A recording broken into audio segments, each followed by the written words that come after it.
Estar bem informado tem um custo. Não estar, custa muito mais. No prazo de 1 ano, Portugal decide o seu futuro em mais 2 eleições, autárquicas e presidenciais. O palco das eleições é aqui. Assine e garanta acesso a todos os conteúdos em observador.pt, agora com 40 € de desconto.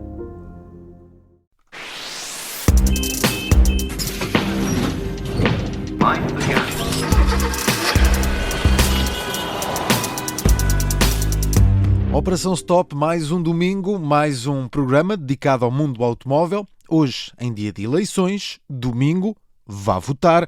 Nós, por agora, aqui na Rádio Observador, vamos falar de automóveis. Eu sou Miguel Cordeiro e comigo já está o Alfredo Lavrador. Alfredo, bem-vindo. Olá, Miguel, obrigado.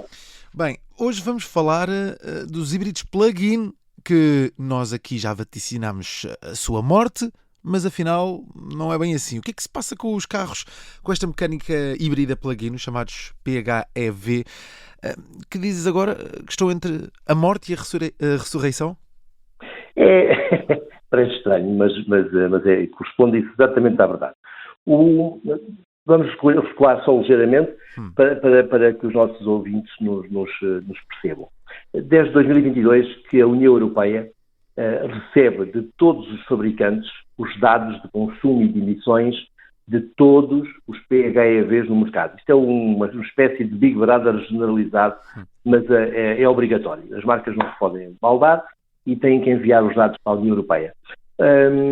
Logo, foi relativamente simples os técnicos da União Europeia a perceberem-se que os utilizadores dos PHEVs, sobretudo os maiores, mais pesados e mais caros e mais potentes, raramente recarregavam as baterias dos seus carros.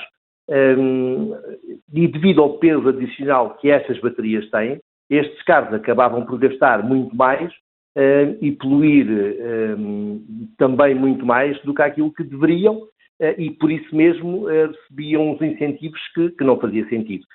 Isto levou a União Europeia a rever a forma como eram realizadas as medições de consumo e de emissões de CO2, tornando-as mais apertadas e rigorosas, literalmente matando este tipo de veículos por perderem, condenando-os à perca dos incentivos. Esta é a situação. Okay. O que é que esses estudos a que fazes referência apuraram em relação à forma como estes automóveis, os híbridos plug-in, são utilizados e aos resultados que atingem em termos de consumos e de emissões de CO2? Olha, porque os condutores não recarregam as baterias, não usufruem daqueles...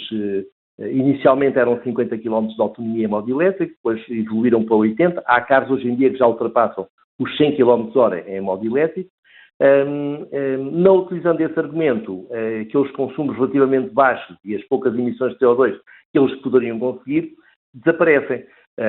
Posso-te dizer que há carros no mercado, há PHEVs no mercado, normalmente SUVs, com mais de 300 cavalos, que anunciavam consumos de 2 litros ao 100, que é obviamente uma impossibilidade, tal como é uma impossibilidade emitir umas míseras 20 gramas de CO2 por quilómetro.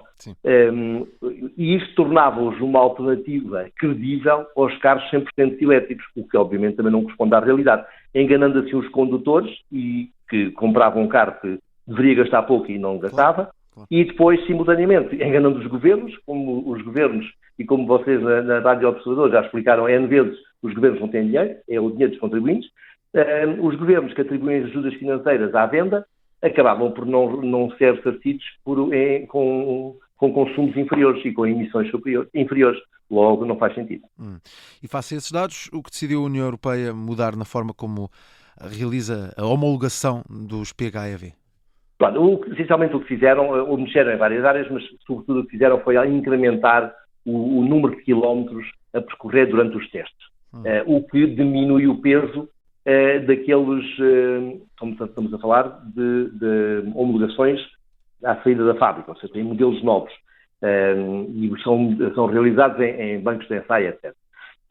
Estes, até aqui, havia um número reduzido de quilómetros, em que mais de metade eram percorridos em modo elétrico, porque os carros medidos tinham efetivamente as baterias recarregadas, e ou aumentar ou triplicar a distância a percorrer, diluíram essa vantagem, aproximando o valor das emissões e dos consumos dos valores medidos em utilização real, aquela que os condutores fazem, são enviados para as marcas e as marcas enviam para a União Europeia.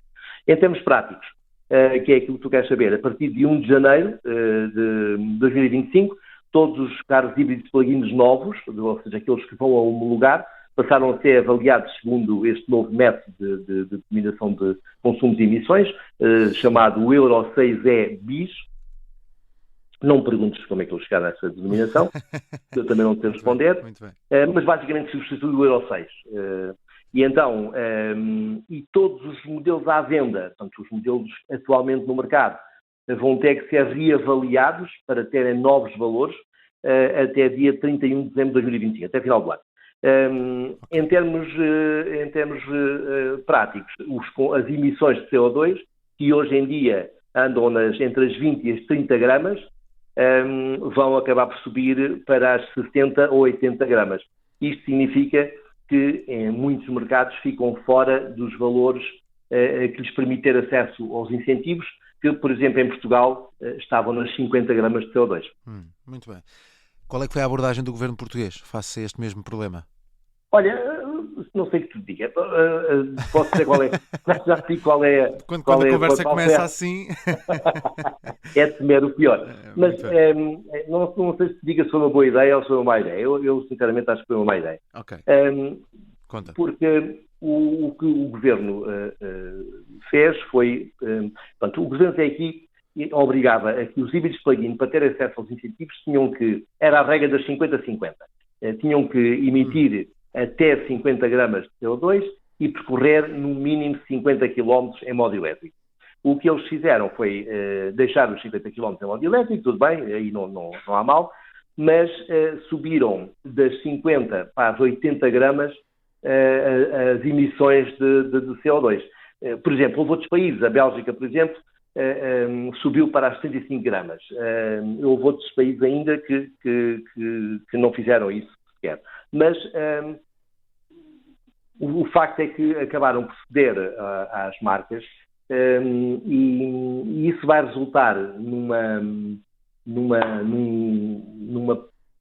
persistência dos ganhos relativamente fáceis, uma vez que estes carros acabam por concorrer com os elétricos, não exigindo o mesmo nível de investimento, mas acabam por não ser bons para o ambiente e não ser bom para as carteiras dos utilizadores, o que é pena. Muito bem. Então, com esta nova forma de definir os híbridos plug-in, o que é que muda para os consumidores portugueses? E aqui regressamos ao título. Claro. E, efetivamente, para a União Europeia, a ideia era condenar os híbridos plug-in. Quando eles estivessem entre 70 e 80 gramas, estariam fora das ajudas dos Estados. Portugal o que fez foi evitar esta morte anunciada determinada pela União Europeia e ressuscitar os veículos. Uma vez que ao subir para 80 gramas, vamos continuar a ter os híbridos plug-in abrangidos pelo sistema de incentivos. É certo que alguns vão efetivamente estar condenados, mas digamos que é uma minoria, é uma magra minoria, pelo que vamos continuar a ter os híbridos plug-in usufruir de ajudas estatais, apesar de não pagarem essas ajudas, pagar entre aspas, claro, com consumos e com emissões inferiores. Muito bem, muito bem. Ficamos assim, fica esta explicação e este estado entre a ressurreição e a morte, mas a ressuscitarem, de certa forma, os híbridos plug-in em Portugal. Para a semana voltamos, no próximo domingo, com um novo tema. Até lá, Alfredo. Até lá. Mind